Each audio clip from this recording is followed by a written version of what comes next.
Arnaud Montebourg, le troisième homme de 2011, n'a plus rien à voir avec le candidat de la primaire de 2017. Côté style tout d'abord, le trublion, celui de la fête de la Rose de Frangy, qui trinquait de manière impertinente avec Benoît Hamon, à la santé du président, eh bien cet homme-là n'est plus. Lors des débats, vous l'avez vu, Arnaud Montebourg s'affiche comme un présidentiable en puissance, calme et posé, finit les attaques ad hominem avec force geste et en haussant la voix. Comme Nicolas Sarkozy qui disait qu'il avait changé, eh bien lui aussi, il a mûri et ce n'est pas que grâce à ses tempes grisonnantes. Alors de manière étonnante, le mode d'action de Montebourg a aussi changé. L'une des forces de Montebourg, version 2011, c'était d'avoir parcouru la France avec son camion et ses enceintes pour prêcher la bonne parole de la démondialisation. Un coup de force pour aller parler directement aux Français. Et bien là, de manière étonnante, il n'a repris son bâton de pèlerin que depuis très peu de temps.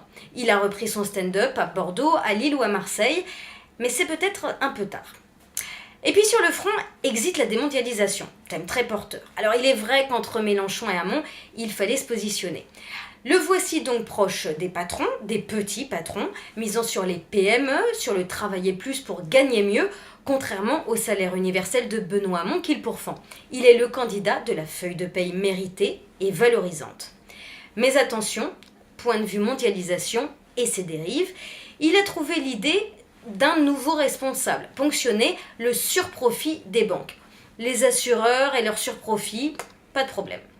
Et puis il a surtout la 6ème République. Au moment de la convention pour la 6ème République, il voulait supprimer l'élection présidentielle et instaurer davantage de parlementarisme. Il estimait que l'Assemblée nationale n'était qu'une simple caisse d'enregistrement des décisions gouvernementales, avec une action très limitée des parlementaires, contrairement par exemple aux Britanniques.